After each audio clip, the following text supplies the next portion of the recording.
successful if it swims. That's why God made sure it could swim, because he had to protect his name. He made the fish to swim, so the fish better swim. So he gave the fish the ability to swim so that he could be successful. My definition of leadership is very simple yet complicated. I believe that leadership is the capacity to influence others through inspiration, not manipulation. And that inspiration comes from a passion which is motivated by a sense of vision and a sense of purpose. Being in a gang of people gives you power to threaten other people. This is why we would actually want to steal money or gain money, because money gives you power to buy things that you want to make you feel important. Everything we do is motivated by these two things: power and greatness. A visionary leader, thought leader, an author, and a speaker. He left an remarkable, empowering word about leadership, personal development, and principles. Join us as we welcome Myles Munroe and his few rules.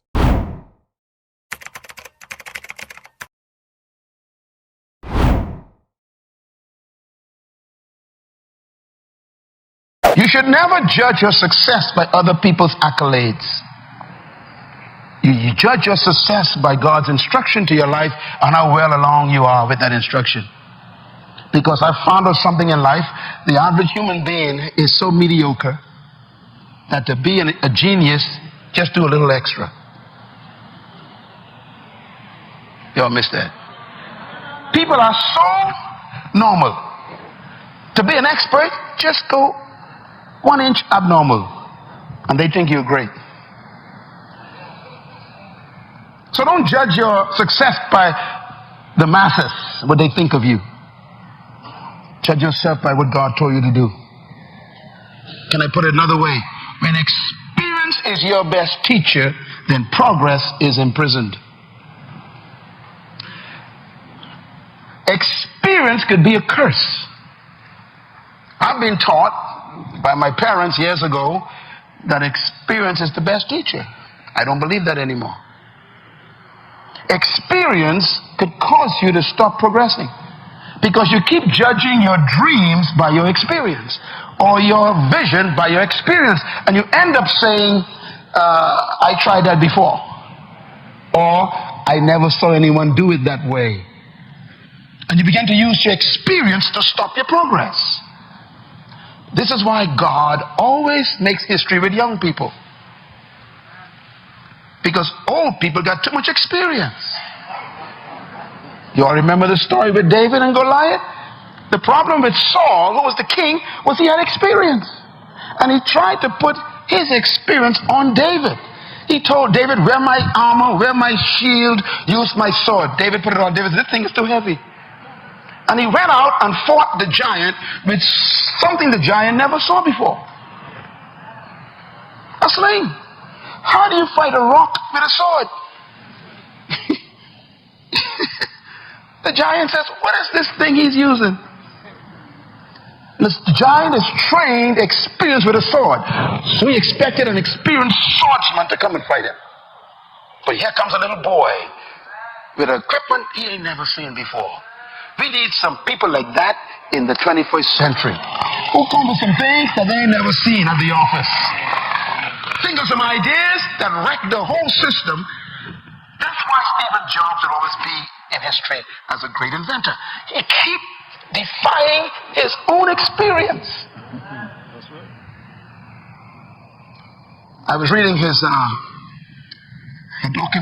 watching a documentary on him 2 weeks ago, and they said that when the iPhone came out, they said to him, that's it.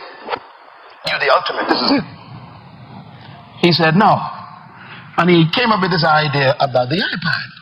And he said the people in the company said it will never work. Why? It's an abnormal size. Either you got a computer or an iPhone. Put it in your pocket or put it in your briefcase. He said, this thing in the middle ain't gonna work. He says, look, we're gonna make this. Now the iPad is the most common machinery people use in the world.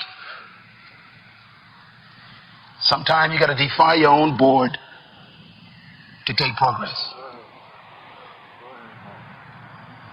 Experience? Consult your experience, but never let it rule you.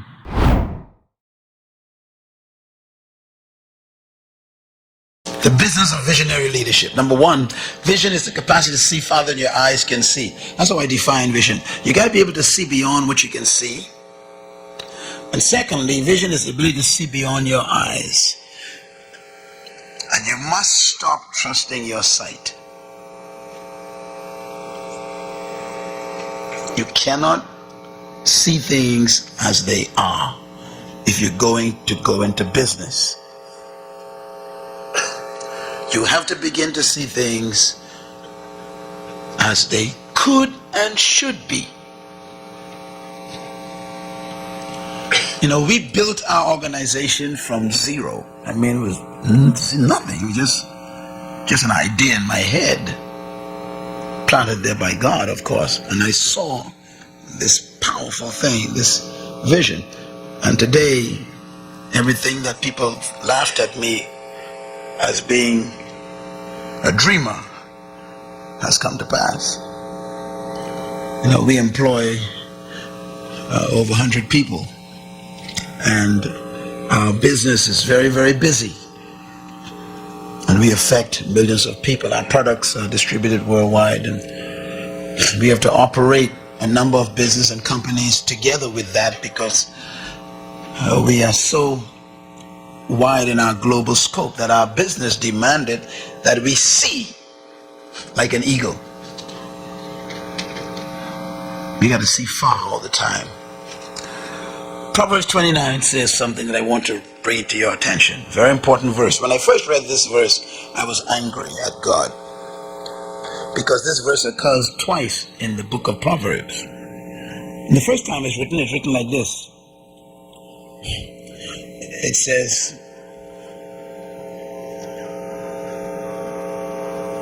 the rich and the poor have one thing in common. God made them both. And I became angry. This particular verse written by the king, he says, where there is no vision, the people throw off self-control. They throw off restraint. We call it perish, but it actually should be they throw off self-control. And they don't understand the laws of God. I believe that the poorest man in the world is not a man without money, but a man without vision, a woman without vision. That's poverty. As long as you can dream, you're not poor. You are poor when you stop dreaming. When you give up and you accept your surroundings as your future, you are poor. It's okay to be born in poverty, but don't accept it. I was born that way and I didn't accept it.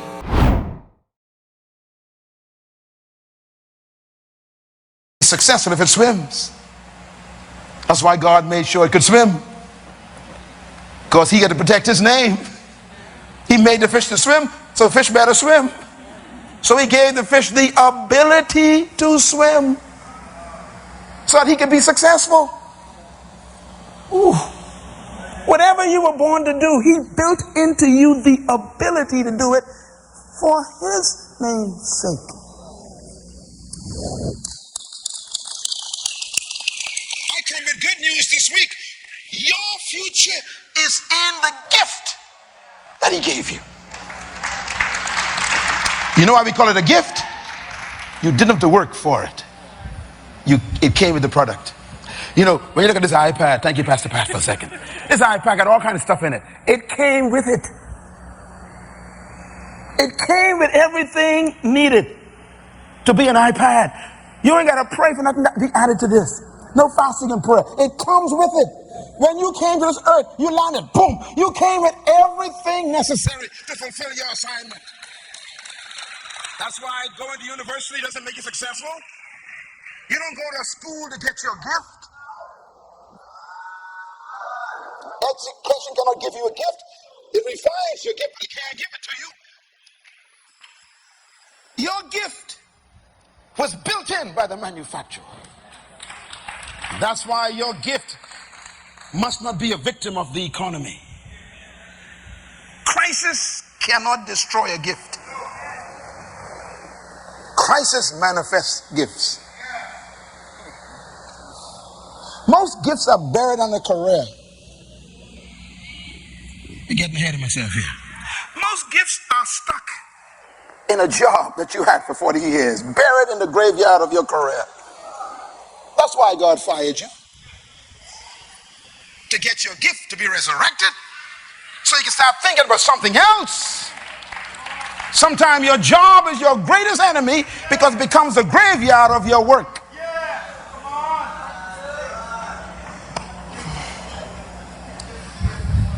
The problem with the Caribbean people is we've been built to be employed by government. This is one of the greatest curses upon our historical mentality. We look to the politician for our future.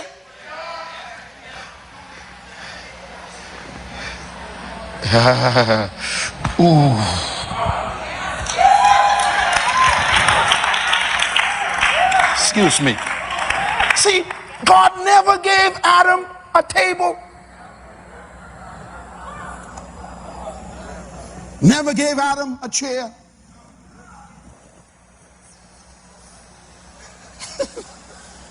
Never cooked a single meal for Adam. God hid the chair in the tree.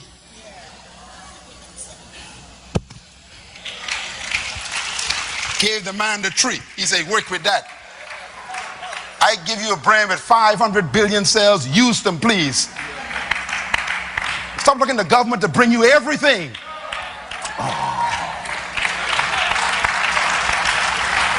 This is why the curse of our region is consumerism.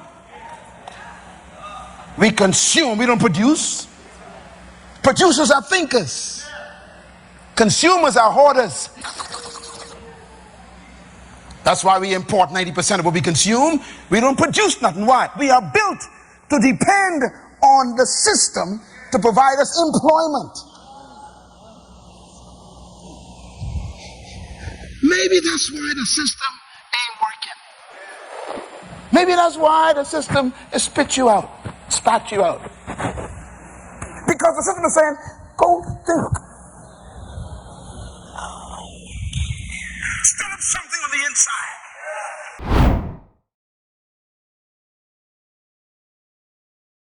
True leadership is self-deployment.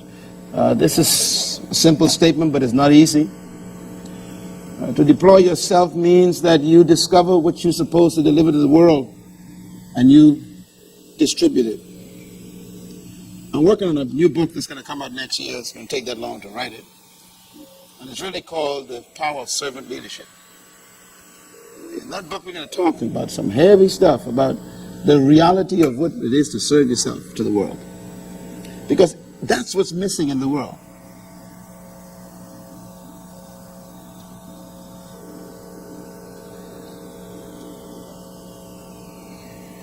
Deploying yourself is frightening, but it's necessary. And sometimes God blesses you with a good job, because in that context, He wants you to deploy yourself. It's good to work for a company, for a church, for an educational system. It's good. Because in that situation, God has given you that privilege to deploy yourself. I believe that none of us should really be employed. I believe we should all be deployed. In essence, if you've been hired to work in a company, you need to turn that position into your own business. Treat it as if it's your business.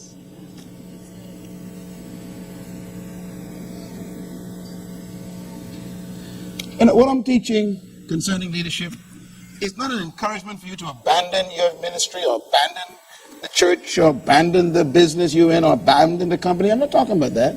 I'm talking about you finding an opportunity to deliver your gift to that organization and deploy yourself there.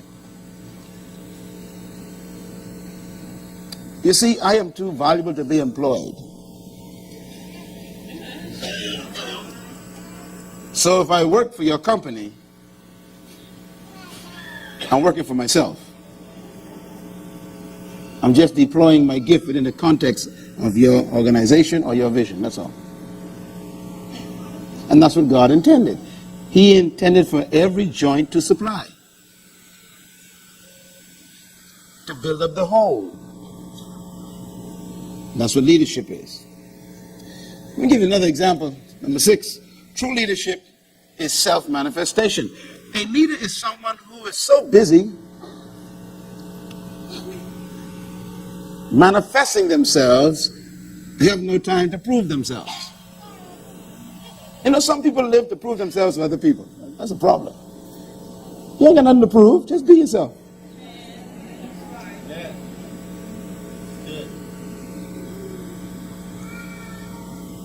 What a tragedy to live the rest of your life having to prove yourself to your parents or to your ex-husband or to your girlfriend who left you or your boyfriend who jilted you. You are too smart to live your life proving yourself to people. Get busy manifesting yourself to the world.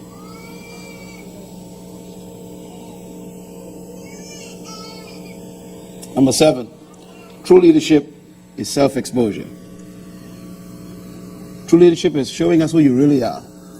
True leadership is becoming everything He first thought of when He created you. God had an idea that made you necessary. There's something God wanted done that required your presence. So He created you to manifest it.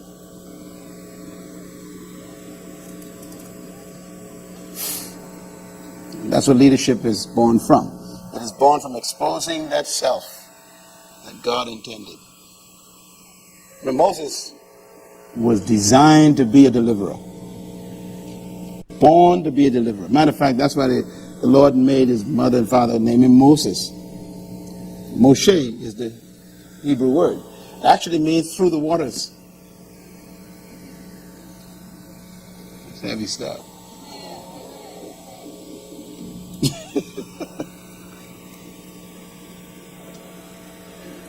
I wonder what your true name is. Not the one your father gave you. The one God had in mind. What is your true name? Can we expose your true name? What is your true name? You know, Jesus changed names of certain people because the name wasn't right. I wish I had time to talk to you about that, because that's a very heavy principle there. It's a very important principle. See, you always got two names. The one your parents gave you and the one God had in mind. And by the way, in Hebrew, the name of a thing is the thing. And that's why God did not allow Mary and Joseph to name Jesus. God provided the name himself. You shall call his name Yeshua. Why? For he shall save people. See, he was named what he was. What is your true name?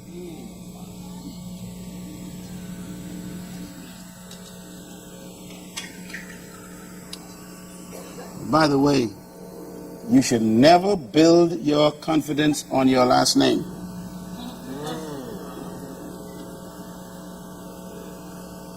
You need to live in such a way that your first name is enough. Study the Bible. We don't know anybody's last names.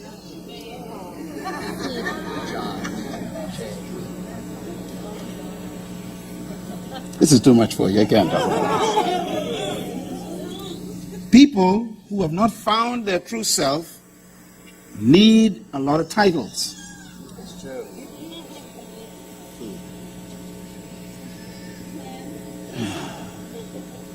The more titles you need, the less effective you are. That's why you need titles. The more effective you become, the less names you need. So if I got to call you the Right Honorable Bishop, Holy, Righteous, Prophet, Evangelist, man or woman of God, that is proof that you don't know what you're doing.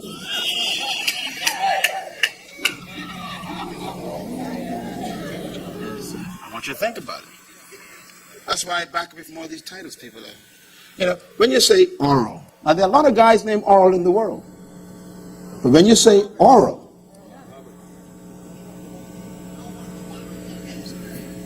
you need to live so effectively that your first name is enough.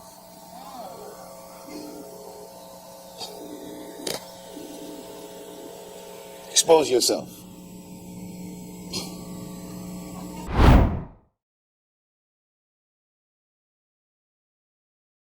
Change also produces four types of people. They are in this room. First of all, there are people who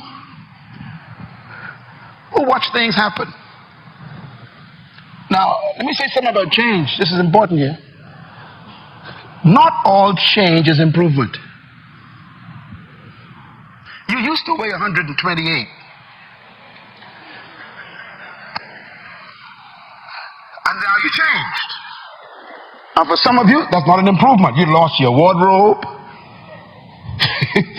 You lost your ability to climb up steps fast. You even lost the quality of health that you had.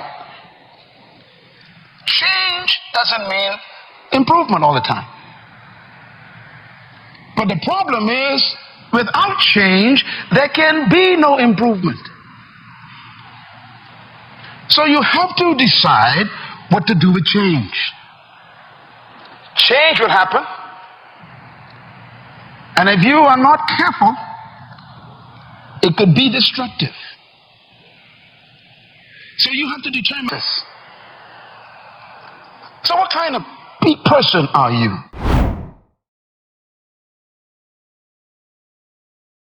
First, you need to discover your purpose.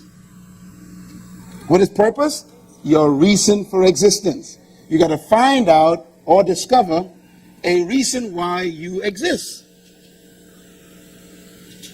If you don't know why you are here, you cannot be a leader. There has to be a sense of meaning for your life, a sense of assignment, a sense of contribution to the destiny of the world.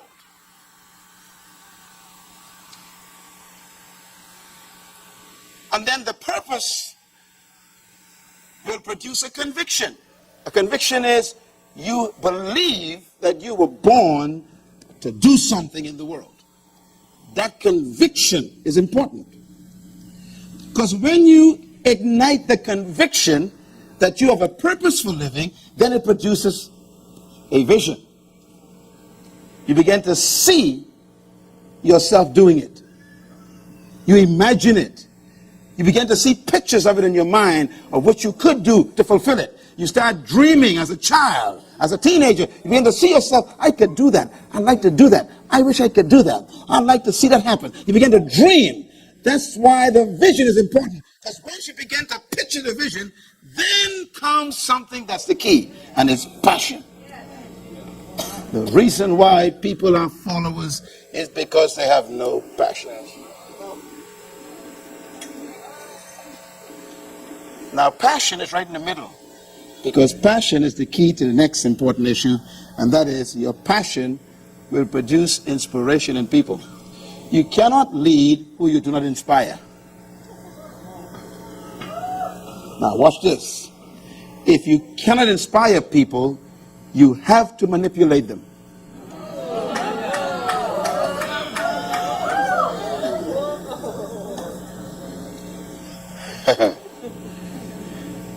%90 of the people that you call leaders are simply professional manipulators. They are experts in playing with people's emotions. And they got titles. We call them doctors, reverends, bishops. pastors, we call them all kind of names, but they are manipulators. Whenever you manipulate a people, you cease being a leader. You've become a dictator. True leaders do not control people. They inspire them.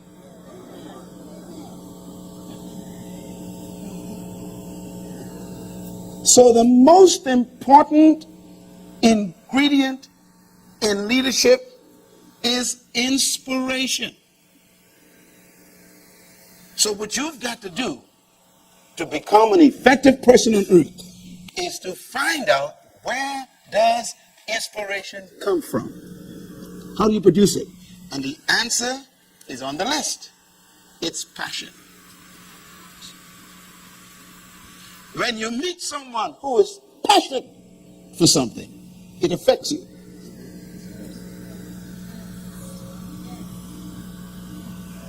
That's why true leaders, listen carefully, son, have not found something to live for. They found something to die for. The reason why no one's following you right now if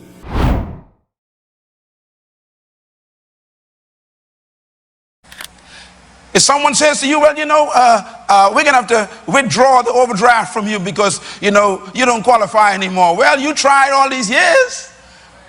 Now you're a victim of the system. What do? A crisis is simply unplanned and uncontrolled change. A crisis is something you didn't plan on, but it happened. I think that the greatest fear today,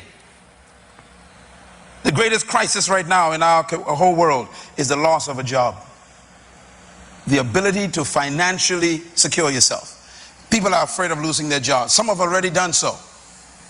As I travel around the world, I've seen thousands of people who literally have lost their homes.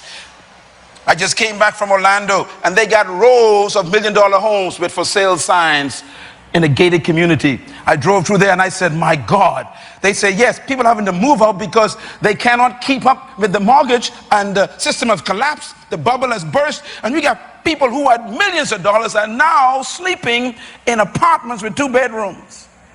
Why? Because the system, unplanned change, a crisis. Sometimes you think you got it bad, but believe me, the poor man don't know what they're talking about when they say crisis.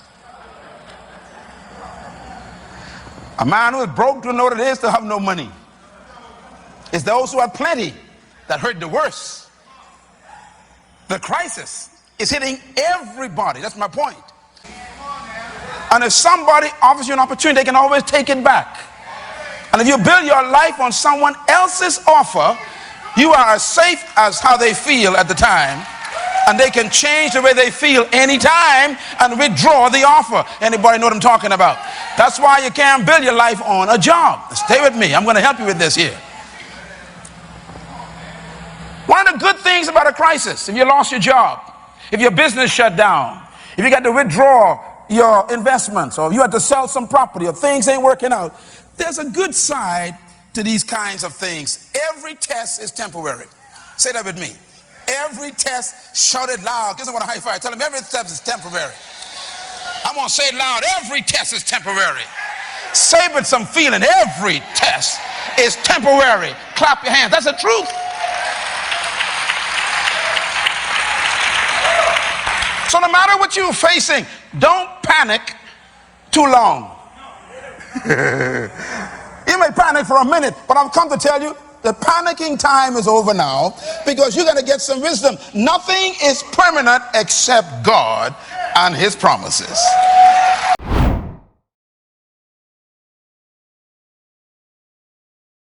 Everybody wants power to control circumstances.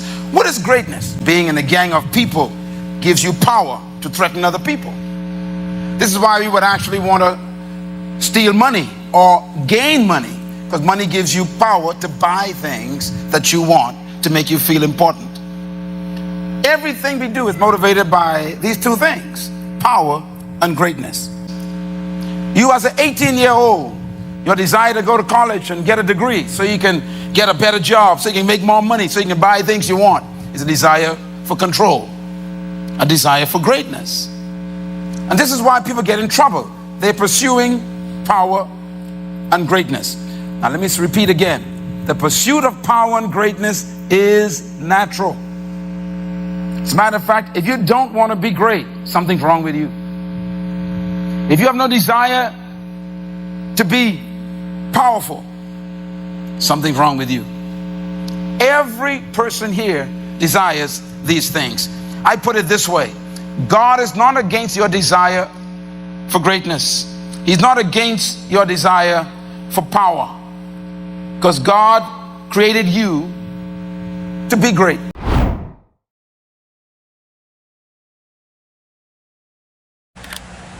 I can tell everybody. And the needs keep being met. You don't pray for your sake. I have a plan, he says, for you. A plan to prosper you, not to harm you. A plan to give you what? Hope. And I gotta make sure you make it to the destiny. What's the destiny? The destiny of a bird is to fly.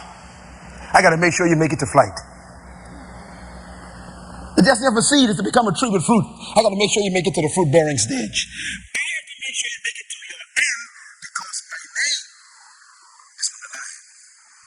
I've come to tell you an announcement today with my whole spirit that God is going to make you successful for his name's sake.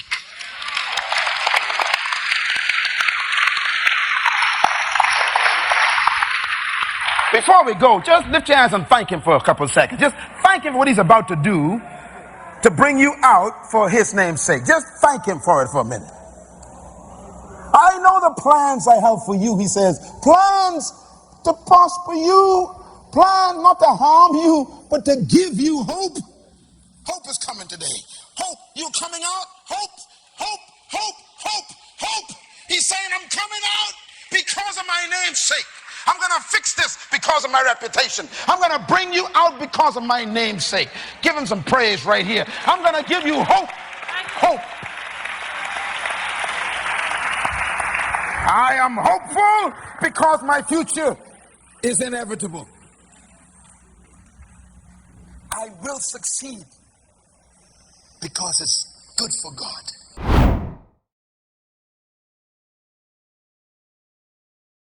My definition of leadership is very simple yet complicated. I believe that leadership is the capacity to influence others through inspiration, not manipulation.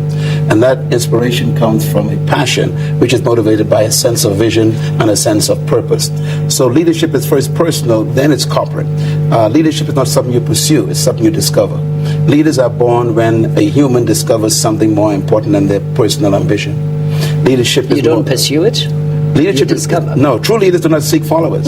Leaders actually are pursuing a passion toward a purpose that gives them a sense of destiny. Yeah. For example, one of the greatest leaders of example that I use is Nelson Mandela, one of your great presidents.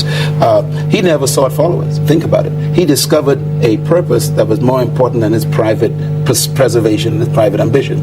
He pursued that purpose privately. It attracted people. So leaders don't seek followers. Followers are attracted to leaders. Leaders are more concerned about discovering a purpose to improve the life of humanity that's more important than their personal ambition. So they sacrifice themselves to accomplish something for the greater good. Yeah. We find that very rare lately. Most people we call leaders are simply professional manipulators. And they actually are more concerned about their own promotion than promoting the people. And all this to say today, we'll see you guys in the next video. And I hope that you liked this video. Be sure to implement these rules to your everyday success because it's on the way. Don't forget to hit that like button and share this with your friends. Also, I will link the books that are created by this author down below. Check out the description. Don't forget to subscribe and also comment below whatever you think your favorite rule to success is. We'll see you next time.